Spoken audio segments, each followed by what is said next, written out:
حسن بصری رحمه الله فرمای وی زه حج ته روان لاره کې را سره توخه ختمه شوه ملګرو ته مې وګورې ابادي خو درته په نظر نه ښکاري یو ښکاري یو ځای کې خیمه وه ورغلو ډېر نیک سړی پکې و زمونږ ډېر زیات خدمت وکړو چې تاسو د خدای جل جلاله مېلمانه یئ حرم شریف ته روان یئ یو وړوکی ماشوم و هغه به دا سودا د خوراک مراک څیزونه د کور نه چای روټۍ راوړله هغه صاحب د خیمې راته وایي چې کله موږ ترې رخصت اخیسته وی حسن بصري رحمه الله ته خو ځي کعبې مبارکې ته او د نبي علیه صلات وسلام وینا مبارکه ده چې چا کعبه اول کره ته ولیده دغه وخت کې چې کومه دعا کوي الله یې قبلوي هره دعا چې کوي خو یو سوال به دې الله قبلوي وی ما دپاره به دا سوال وکړي چې الله زما دا بچې مړ کړي ما وی دا څنګه دعا ده خلقو بچي غواړي مړه کوي نه وی راته وایي حل به درته لرم چې کله واپس راشئ خو تا ما سره وعده کړې ده چې زه به ستا تا دپاره دعا کوم نو زما دپاره دا دعا وکړه امام حسن بصري رحمه الله فرمایي کعبې مبارکې درشل مبارک مې چې ولیده د هغه ملګري دعا راته یاده شوه زړه مې نه کېده خو بیا مې وي چې وعده کړې وعده ده او عرب په دې وعده پوروالي کې سخت مشهور دي وایي ما وی یا الله هغه چا چې موږ له لاره کې مېلمستیا کړې د هغه زوی مړ کړ وی چې واپس رالو الله زما دعا قبوله کړې وه هغه سړی لاره کې راته استقبال ته ولاړ دی ای حسنه یقینا تا صحیح په وعدې پوروالی وکړه الله زما زوی واغست ما ورته دې کې څه راز و زوی خو خلق غواړي ویلیا ویلې ما خوب ولیده خوب کې ګورم قیامت دی جبریل علیه السلام سره د میزان تله ده د نیکۍ او د بدۍ ټول روان دی د مسلمان عمل چې وتللی شي نو د نیکۍ چابړی سپک وي او د بدۍ چابړی دروند وي یو غر لګېدلی د ثوابونو الله امر وکړي د دې غر نه ورته ثواب نیکۍ دې چابړي کې واچوئ چې دروند شي هغه له چې دې نیکۍ چابړی کې هغه ثواب نیکي واچولی شي بس هغه دروند شي الله وایي زه جنت وی زما نمبر راغی زما چې د اعمالو طول شو نو زمان د نیکۍ چابړی سپک شي یا الله وی دا جهنم ته بوځ ما وی چې یا الله ټولو خلکو ته د دې نیکۍ نه نیکي ورکې او ماله نه وی دا خو هغه خلک دي چې چا واړه ماشومان وفات شوي او په هغې باندې هغوی صبر کړی نو هغوی دپاره ما دا نیکي تیاره کړې ده ستا خو وړوکی ماشوم نه دی وفات نو ستا پکې حصه نشته ځکه ورته یم جهنم ته لاړ شو وایي ما ځکه سوال وکړو چې یا الله زما بچی وفات کا چې ماله خدای جل جلاله په دغې ثواب کې اجر نیکي راله راکړي او ماله پکې حصه راکړي نو دا څلور فایدې په بچي کې دي صاحب د مستطرف لیکلي هغه وایي یو عالم دی عمر ابن الحجر الکندي ډېر لوی عالم تېر شوی یو بل عالم دی عوف ابن محلم الشیبانی رحمه الله دی عمر ابن الحجر الکندي خپل لور دی بل عالم ته عوف ابن محلم الشیبانی ته ورکړه په نکاح باندې او د دې عمر ابن حجر الکندي بیبي ام ایاس نومو نو دا دی خپل لور ته نصیحت کوي ډېر عجیب نصیحت یې ورته کوي دا چې کله لوري ودېده نو بیا دی خپل لور ته نصیحت کوي ورته وایي چې یا بنیا اے بچونی اے بچی یاد ساته د لسو سیزونو نصیحت درته کوم لس خبرې دماغو کې یاد ساته که دا لس خبرې دې دماغو کې یادې وساتلې نو ستا خاوند به ستا خادم وګرځي هغه به بیا ستا غلامي خو شرط دا دی چې په دې لسو سیزونو خپل ځان وینځه وګرځوه که ځان دې وینځه که خاوند به دې خادم شي او که دا لس خبرې دې یادې نه کړې نو بیا خاوند په کور کې ستا خوشحالي نشته نو هغه خواخي او هغه مور خپل لور ته نصیحت کوي ورته اے لوري الاولا والثانیه اول نصیحت او دویم دا دی الرضا بالقناعت خاوند کور ته پیچی راوړه مو آیا چې غوښه یې راوړې غوښه دې ولې راوړه قناعت کوه بس یو جوړې تا ته د 150 روپو ګز راوړه بس په هغې قناعت کوه داسې مو وایه چې ولې د 300 روپو ګز نه دروړې قناعت ځان کې لوري پیدا کا او حسن سمع له والطاعت خاوند چې کومه خبره کوله غوږ ورته کړه څه وایي چې هر څه خبره درته کوله نو هغه منه یاد ساته نو یو ځان کې قناعت پیدا کا قناعت معنا په لږو صبر کول څه چې میلو شي بس وایي دا ښه نو لوري دې خبرې ته خیال کوه چې خاوند تا ته سر وړه په هغې قناعت کوه ته مطالبه مه کوه او دویمه خبره ده چې خاوند خبره کوله نو ځان اخوا دې خوا مه کوه هغه خبرې ته پوره غوږ ده او بیا هغه خبرې باندې پوره عمل کوه دو خبرې دا یاد ساته والثانیة والثالثة والرابعة دریم او څلورم خبره لوري دا یادوه التفقد لعینه د خپل خاوند سترګو ته ګوره خپل خاوند سترګو ته ګوره تر دې پورې چې ستا د خاوند سترګې په هغه ځای ونه غورځېږي چې کوم ځای خاوند خفه کوي ستا په کور کې ستا په بدن کې ستا په جامه کې داسې یو څیز ستا خاوند نه ویني چې په هغې باندې خاوند خفه کېږي دا کار ونه کړي د خاوند د سترګو لحاظ وساته ولا یشم انفه منک الا على اطیب ریح او د خاوند د پوز لحاظ وساته پکار دا دی چې خاوند ستانه هغه څیز بوی نه کړي او که بویوي نو ډېره خوشبویي او ښایسته خوشبویي چې تا نه بوی کړي داسې نه ده چې پیاز خورې یا اوږه خورې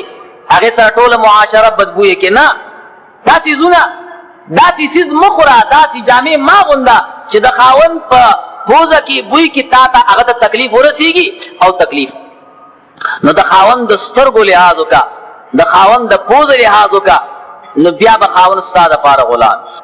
او ای لوري والخامسة والسادسة پنځم او شپږمه خبره دا ده التفقد لوقت نومه و طعامه د خاوند د خوب ټیم وپېژنه او د خاوند د خوراک ټیم وپېژنه دا ټیم د خوب دی نو چې ودی هغه ټیم کې ورته روټۍ مه وروړه هغه ټیم کې کمره کې ورته ماشومان مه پرېږده بس هغه تشاړه چې هغه د خوب ونه باسي او چې د روټۍ ټیم نو روټۍ ټیم کې ورته روټۍ وروړه ورته وایي فإن شدة الجوع ځکه ډېره زیاته لوږه چې د مبغضة دا خاوند تا ته کینه کوي غوسه کوي چې لکه د روټۍ ټیم راغی او تا ماله روټۍ رانهوړه نو لوري خاوند د روټۍ ټیم وپېژنه څه ټیم روټۍ خوري روټۍ وروړه او ګورې د خوب نه مه پاڅوه ولې خوب نه پاڅېدلم تا سره کینه پیدا کوي چېرې زه ستړی ستومان یم ګوره تا زما د خوب لحاظ ونه سات او ای لوري والسابعة والثامنة ومواتم نصیحت دا دی ومواتم نصیحت دا دی الاحراز لماله والارعاء بحشمه وعیاله ای لوري د خاوند د مال حفاظت کوه ځان نه به سخی نه جوړی چې سوالګری راشي او ټول هر څه چې هغه کور کې ګورې ورکوی د دې وجې نه علما وایي په سړي کې سخا صفت دی او په ښځو کې بخل صفت دی ښځه چې بخیل وي هغه ښه ښځه ده او سړی چې سخي وي هغه ښه ښځه ده د دې وجې نه ښځو که جیب هم لیدلې هغه خاص د ترخ لاندې هغې نه پیسې نه روزي او د سړي جیب مخامخ نو کم سړی چې بخیل وي د هغه نه بیا ښځه بهتره ده او کم زنانه چې سخی وي هغه بیا د سړي نه بهتره ده لیکن د خاوند په مال کې نه خاوند نه به اجازت غواړي نو ای لوري اتم صفت اتم نصیحت دا یاد ساته الاحراز لماله د خاوند د مال لحاظ ساته والارعاء بحشمه وعیاله د خاوند د بچو لحاظ ساته ټیم ورته جامې بدلوه ټیم ورته ټوپۍ وینځه جامې ورته وینځه صفا کوئ نو چې خاوند بچي صفا وي ښایسته وي محفوظ وي نو خاوند به تا نه خوشحاله او نهم او لسم والتاسعة والعاشرة نهم او لسم نصیحت لوري دا واوره نهم او لسم نصیحت الله تعصي له امرا د خاوند د امر مخالفت مکو دا کارو کته نه اوسګار صبر وک بیا بدرش ولا تفتشي له سرا او د خاوند راز خلکو ته مخای چې کوم د راز خبرې دی هغه محفوظ اوسات او بیا ورته وی ای لوري اياکا ثم اياکا والفرح بين يديه اذا كان مهتما ځانو ساته بیا ځانو ساته خاوند چې کله خفاو مخامخ ورته خاندمه خوشحالي مخ کاره کوه په دې سره خاوند خفه کېږي والکعبة لديه اذا كان فرحا خاوند چې کله د خوشحالۍ نو هغې ته غم مخ کاره کوه چې سر دې هر وخت تړلی زما په سر درد دی او زما په غوږ درد دی زما زړه خرابه دی او خپې مې خوږېږي دا څیزونه خاوند ته مه کوه بیا د نه زړه خفه کړي نو علما وایي وی هغه خاوند د دې ښځې سره 20 کاله تېر کړه خو چېرته د دې ښځې او د خاوند منځ کې مخالفت را نو ښځه کې فایده درېیمه دا ده نکاح کې چې د کور د نظام نه فارغ شي او دا به هله کېږي چې نیکه زنانه چاته خدای نصیب کړي سخترین دشمن د انسان دپاره نفس دی شیطان سره مقابله کېږي د الله جل جلاله ذکر وکړه شیطان تښتي آخري 4 سورتونه ووایه 2 سورتونه ووایه شیطان نشي ټینګېدی او تښتي خو نفس ګورې تا نه تښتي نه د شیطان په مقابله کې سړی نه ولی کېږي د نفس په مقابله کې سړی ولی کېږي دا د انسان جز دی د انسان یو پرزه ده دا ته نه شي خلاصېدی ټول بدن کې ګرځي را ګرځي که ناروا څیز باندې نظر ولګېده نفس دې سترګو ته ځان را رسوي که دا لاس دې ناروا څیز سره ولګېده نفس دلته ځان را رسوي دې کې خوند پیدا کوي او که خپې دې ورسره ولګېدې نفس هلته ځان رسوي نو نفس نه خلاصېدل دا ډېر ګران دي د دې وجې نه اهل تصوف والا وایي وای نفس تا دویم پارټنر دی، دویم شریک دی. سا چې را پاسي مخکې د مونځ نه به دا نفس سره کښېني، د خپل ګریوان کې به وګورې نفس سره به خبرو شروع کړي. نفس ته خو زما پارټنر یې، ته زما شریک یې، ټوله ورځ را روانه ده، ژوند به کوو، کار به کوو، عبادت به کوو. ما تا دواړه شریکان یو. نفس د الله قانون دا دی چې کم دو شریکان صحیح اخلاص باندې چلیږي، الله وی زه سره دریم شریک یم. او چې خیانت وکړي نو بیا الله ته لاړ شي، شیطان ورسره شریک پاتې کېږي. نفسه ما تا باندې والي دوستانه کوو د خدای لپاره چې زمونږ او ستاسو خدای شریک شي، مذاکره به ورسره وکړي. دې ته مذاکره وایي. ګناه به نه کوې، الله به نه خفه کوې. بس چې مذاکره وشوه، نفس تا سره خبره ومنله چې زه به ورانې نه کوم، دې ته بیا معاهده وایي. اوس وعده پوره شو. بس سهار مونځ وکړه، نفس ته ګوره کم ځای کې ورانې کوي، کم ځای کې دروغ وایي. مجلس کې کېناستې نو ګپ کې راغی اوس در باندې دروغ وایي، مقابله کوه. ماخوستن مونځ یې وکړه، بسترې ته رالې کټ ته. دا ورځ کې چې د دې نفس ته ګوري، دې ته مراقبه وایي. بسترې ته رالې ماخوستن د مونځ نه پس نفس به روغاړې دلته راشه. نن ما تا شرکت کړی وګورو چې ګټه هم کړې که تاوان هم کړی. چې ودې که ته ستا نفس څه چل کړی و، تا نه جمع قضا کړې وه. ښه نفس تا ګورو سنت را باندې پرېښي دي، نو اوبه لګي یو 50 رکعته نفل به وکړي، دې ته معاتبه وایي. بیا داسې ونه کړي. او که نه فرض در باندې پرېښي نو بیا به وله سزا هم ورکړي، 50 رکعته نفل به مو کړي، سبا ته به روژه مونیسي، بیا به نفس تا مقابله نه کړي. څومره نیکان خلک تیر شوي دا د نفس په مقابله کې. نو نکاح سره نفس ښکته کېږي، په دې کې شهوت ختمېږي. دا فایده پکې ده. درېیمه فایده التفریغ من تدبیر المنزل. عبادت ته به فارغې، زندګۍ ته به فارغې. چې واده دې وکړو د ټول کور نظام به درته زنانه چلوي، چای به درته هغه پخوي، روټۍ به درته هغه پخوي، ځای به درته هغه جارو کوي، جامې به درته هغه اصلي کوي. ولې که دا څیزونه په سړي باندې تواري شي او راشي، بیا خو عبادت نشي کولی، بیا خو کسب نشي کولی. نو درېیمه فایده پکې دا ده. او دا هغه زنه یا د مال د خاطره، یا د نسب د خاطره، یا د دین د خاطره، هغه صحابي ته وایي ته دیندار زنانه غوره کړه. فاختر ذات الدین تربت یداک. دیندار زنانه. مسلمانانو خپلوان درې قسمه دي. یو ته خپلوان وایي من جانب الابا، د پلارانو په وجه باندې چې د چا خپلوان. دویم قسم خپلوان من جانب الامهات، د مور د طرف نه چې کوم خپلوان. دریم قسم خپلوانو ته د سخرګنۍ خپلوان وایي چې کوم د رشتې په سبب باندې د چا خپل جوړېږي. دا غالبا او اکثر مخکې نه خپلوان نه وي، د رشتې په سبب باندې خپلوان ګرځي. دغه پردي خلک چې اقارب ګرځي او خپلوان ګرځي، دا په یو سبب باندې، هغه سبب ته نکاح وایي شریعت. یو مسلمان ځوان چې د یو مسلمانې زنانه سره نکاح وکړي، نو هغه پردي خلک هغه د هغه خپلوان دي، نو دغه رشتې ته دغه سبب ته نکاح وایي. بیا دغه رشته ختمول، دوباره د خپلوان پردي کول، هغه یو سبب لري، هغې ته طلاق وایي. طلاق هم حلال دی، نکاح هم حلال ده، لیکن طلاق ښه څیز نه دی. الله جل جلاله ته په حلالو څیزونو کې محبوب مصطفی فرمایي طلاق دی، په حلالو څیزونو کې ناپاکه څیز طلاق دی. حلال دی لیکن الله یې خوښوي نه. ولې طلاق باندې د مسلمانانو منځ کې توړ راځي، د قومونو منځ کې توړ راځي، جداوالی راځي. د الله جل جلاله د اسلام مقصد دا دی چې کم خلک جدا دي چا سره یو ځای شي، کم خلک چې پردي دي هغه سره یو ځای شي. او صاحب د حکمت التشریع و فلسفته، هغه د قبلې حکمت هم دا بیان کړی چې د ټولو مسلمانانو قبله یوه ولې ده. وایي دا ځکه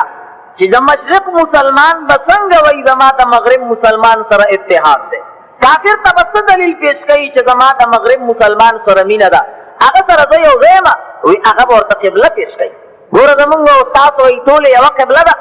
مشرق مسلمان به د مغرب مسلمان ته د اتحاد او د یو ځایوالي او د جوړوالي دپاره دلیل قبله پیش کوي. دا یو ځان له مستقله موضوع ده. بهرحال د الله جل جلاله رضا په دې کې ده چې مسلمانان د یو ځای شي. نو نکاح کې ثواب دی، طلاق کې ثواب نشته. د دې وجې نه طلاق دا 5مه مرتبه ده. د ښځې او د خاوند منځ کې اختلاف راغی، نو طلاق پکې 5مه مرتبه ده. الله فرمایي واللاتی تخافون نشوزهن. الله وی کوم زنانو د مخالفت نه چې یریږئ چې زما ورسره د کورنۍ نظام خراب دی، ژوند مې ورسره ګران دی، څه چلو کوي؟ طلاق ورکوي نه. فعظوهن نصیحت ورته وکړئ چې ګوره دا ستا کور دی دینه د خلاصېدل نشته که بل خاوند ته لاړ شي خو هم ستا خاوند دی بله رشته خو نشي جوړېدی او چې کله د خپل پلار او د مور د کور نه راووتې نو بیا خو پردي شو هلته هم ستا ژوند تېرېدل ګران دي نصیحت ورته وکړه که وشو ډېره ښه ده که ونه شو نو بیا واهجروهن فی المضاجع بیا د ځان نه جدا که مقاطعه ورسره اعلان وکړه څه موده ورسره خبرې مه کوه کېدای شي په دې ګزاره وشي که په دې هم کار ونه شو نو بیا واضربوهن بیا به یو نوی چوکه را پیدا کړي ضربا غیر مبرح هډوکي به وله نه ماتې معمولي به یې داسې درد به وله ورکړي چې دې ته پته ولګي چې یاره مخالفت ښه څیز نه دی که په دې هم کار ونه شو نو الله فرمایي فبعثوا حکما من اهله وحکما من اهلها بیا به یو سړی د خاوند د کورنۍ نه یو سړی به د ښځې د کورنۍ نه د رای خاوندان د سوچ د خاوندانو نه هغه به لاړ شي او د دې ښځې او خاوند منځ کې یو فیصله وکړي او الله فرمایي ان یریدا اصلاحا یوفق الله بینهما الله وایي که د ښځې او د خاوند مقصد جوړ چې زمونږ فیصله دې وشي نو چې کله دا حاکمان دوی ولیږي الله وایي زه به دې دواړو ته توفیق د صلح ورکړم یریدا کې ضمیر زوجینو ته راجع دی ښځه او خاوند ته او کنه د ښځې او خاوند مقصود ټول بیا مشران هم کار نشي کولی یا دا ضمیر راجع دی مشرانو ته الله وایي که د دوو مشرانو حاکمانو مقصد شیطانت نو ورانه نو مقصد دا و چې ښځه خاوند سره روغ شي نو الله وایي زه به روغ کړم د دوی هغه څه یا تکلیف بنا عبس نه بوزم نو بیا پنځمه مرتبه د طلاق ده پته ولګېدله طلاق بیکار چیز دی ولې دا مسلمانانو منځ کې توړ پیدا کوي مسلمان د بل مسلمان نه جدا کوي دو قبیلې سره ختموي د دې وجې نه نبي علیه الصلاة والسلام فرمایي شیطان ماښام خپله مسله د دریاب په منځ کې اچولي شیطانان ورته راجمع کوي او راجمع کېږي کارګزاري ورته بیانوي تا څه کار وکړو تا څه کار وکړو یو وایي فلاني سړي باندې مې غلا وکړه وایي بئس ما فعلت بد کار دی وکړو دا خو هېڅ خبره نه ده غلا دا څه خبره ده ابل ورته وایي ما یو سړی زناکار جوړ کړ وایي تا هم ښه کار نه دی کړی روغ شه ابل وایي دا سړی دې سړي باندې ما دروغ وایي تا هم ښه کار نه دی کړی صحیح کار دی نه دی کړی ابل ورته وایي ما یو کار کړی د ښځې او د خاوند منځ کې مې جداوالی راوستی وایي تا ډېر ښه کار کړ دا نږدې شه په سر یې وټپه یو لاس ورته په سر راکاږي او په ملی وټکي یا فرید تا د دوو قبیلو منځ کې توپ پیدا کړ د دې وجې نه نبي علیه صلات وسلام فرمایي وی دې کور کې یو مستقل شیطان اوسېږي هغې ته داسم یې نوم دی دغه داسم یا داسم د ده صرف یو کار دی چې خاوند کور ته لاړ شي که نه نو دا شیطان د دې خاوند په دې سترګو کې کېږي ورته وایي ګوره دې ستا دې ښځې پیاله دلته ایښې وه دلته پکار وه ګوره د پیالې نه کونډه ماته کړې تا پرون نوي پیالې روړې او ګوره چې انکم خیرن دی او ګوره پتیله بېکانه پرته ده ګوره هغه نه غریب پسې اور ډېر زیات بل کړی ترکاري هم ښه نه ده رنګ یې ښایسته نه دی دا د داسم کارونه دي نبي علیه صلات وسلام فرمایي د داسم مقصد دا دی چې خاوند دې ښځې ته غوسه شي نو د ښځې زړه به د خاوند نه تور شي که نه د منځ کې به تور راشي نو حضور فرمایي چې کله کورونو ته دننه کېږئ که نه نو درې کرته داسې وایې اعوذ بالله من داسم اعوذ بالله من داسم اعوذ بالله من داسم نو بیا به دغه داسم به وتښتي ستا د کوره بیا به تا ته هغه څیزونه وښیي مقصد مې دا دی چې طلاق بیکاره څیز دی طلاق باندې باس کوم نه نکاح خبره درته او نکاح ښه څیز دی په دې باندې د مسلمانانو جوړ راځي مسلمانانو کې توړ ختمېږي مسلمانان یو ځای کوي یو قلب او یو بدن ته جوړوي یو بدن او یو جسد ته جوړوي او حضور فرمایي المؤمنون کجسد واحد مسلمانان یو بدن دي او نکاح کې خو یو بدن جوړېږي یو ځای والی پکې راځي لیکن د دې وجې نه نکاح الله ته محبوبه ده اوس دا مسله ده چې نکاح افضله ده که نه نکاح کې ثواب شته که نه او که لونتوب کې ثواب دی یو سړی واده نه کوي دا ښه سړی دی که یو سړی واده کوي دا ښه سړی دی د علماو پکې دوه مذهبه دي بعض علما وایي چې نکاح ښه څیز و خو د نبي علیه صلات وسلام په زمانه کې هلته لونتوب ښه څیز نه و واده توب پکې ښه څیز و ولې هلته نسبونه محفوظ و که هغه جاهل خلک هم و که نه خو نسب یې نه خرابو ځان نسبونه محفوظ و نو لهذا که زنانه به دې وکړه په خپل نسب کې هغې به ستا قدر کو ستا احترام به کو او ستا سره به فقیري او سختي قبلوله زمونږ دور کې نسبونه بیکاره شو هر نسب خلق خپل منځونو کې دن نشو هغوی نه احترام ووته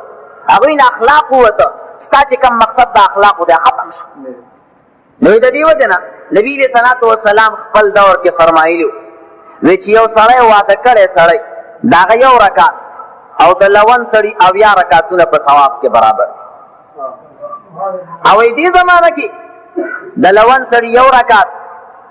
او د واده کړي 80 رکعتونه برابر دي ولې دې زمانه کې نسبونه خراب شو دې زمانه کې خلکو کې دینداری کم شوه لہذا واده ورته افضل نه دی څوک چې وایي واده ورته افضل دی دا جمهور علما وایي دا زمونږ استادو مسله کم دی واده افضل دی په دې زمانه کې هم اوس یو سړی واده کې مشغول دی بل سړی جماعت کې نفل کوي کم یو پکې ثواب ډېر دی اوس د امام شافعي رحمه الله فرمایي وایي دا جماعت کې چې سړی ناست دی او نفل کوي د ثواب زیات دی او چې دا کم سړی واده کې مشغول دی د ثواب کم ثواب پکې شته خو د نفل په اعتبار سره کم دی او امام اعظم ابو حنیفه رحمه الله فرمایي زمونږ استاد مسلک مبارک چې د چا دی هغه وایي نه یو سړی جماعت کې ناست دی نفل کوي بل سړی کور کې واده کې مشغول دی هغه واده والا ثواب په اعتبار د نفلو سره زیات دی ځکه په نکاح سره نیم دین محفوظ کیږي نبی علیہ الصلوۃ والسلام فرمایي من نکح فقد حصن نصف دینه چا چې نکاح وکړ د نیم دین نه قلاته وشوه